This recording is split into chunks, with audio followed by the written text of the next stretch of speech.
c'est un épais et vieux registre, pieusement conservé aux archives de Sainte-Anne-d'Auray, dont les pages, rédigées à la plume, relatent des faits miraculeux survenus au village de Kérana, en Pluneret, il y a près de 400 ans. Ce livre des miracles, lié à l'intercession de Sainte Anne, nous fait entrer dans les conditions de vie des hommes et des femmes du XVIIe siècle, leurs espoirs, leurs souffrances.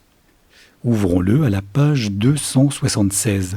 Voici François Talouette, petit berger de Penkesten devenu mendiant, après avoir perdu l'usage de ses jambes. Notre histoire est l'un des quelques 1300 récits de miracles collectés par les pères Carmes entre 1628 et 1684, afin de documenter les grâces que la grand-mère de Jésus prodigue aux pèlerins qui viennent l'implorer à la suite de la découverte de sa statue dans un champ de Pluneret par Yves Nicolazic en 1625. François Talouette est un petit paysan de 9 ans qui garde le bétail du côté du Couédic, lorsqu'un mal soudain le prive de l'usage de ses jambes. Paralysé, alité, il survit grâce aux soins de sa mère, qui à son tour va perdre la santé.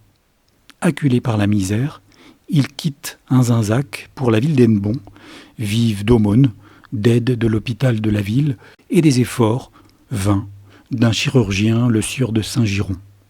Malgré son lourd handicap, il ne se déplace qu'à la force des bras, tenant des chevalets de bois dans chaque main. Il parvient à se rendre à Kérana avec sa mère et sa sœur. Après avoir assisté à la messe, aux vêpres, bu à la fontaine et baigné ses jambes mortes, la guérison se produit durant la nuit passée dans le cloître des Carmes. Désormais sur ses jambes, il fait la route du retour à pied à l'aide d'une canne. Une enquête publique est lancée à Hennebon le 18 novembre 1644. Elle conclut à l'intervention miraculeuse de Sainte Anne. En un temps totalement imprégné de croyances religieuses et magiques, instaurer une relation contractuelle avec Dieu, la Vierge ou les saints est très naturel. En échange d'un don ou d'un geste rituel, suivre une procession, toucher une relique, boire de l'eau d'une fontaine, on espère la réalisation de son vœu.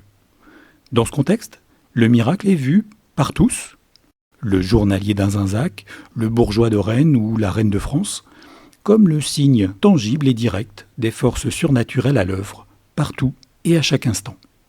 Beaucoup laissent un ex-voto, un objet de cire, une croix, une béquille, un tableau qui sera suspendu au mur de la chapelle. Certains donnent de l'argent, comme François Madec, qui pour la guérison de sa femme offrit le prix et valeur d'une vache.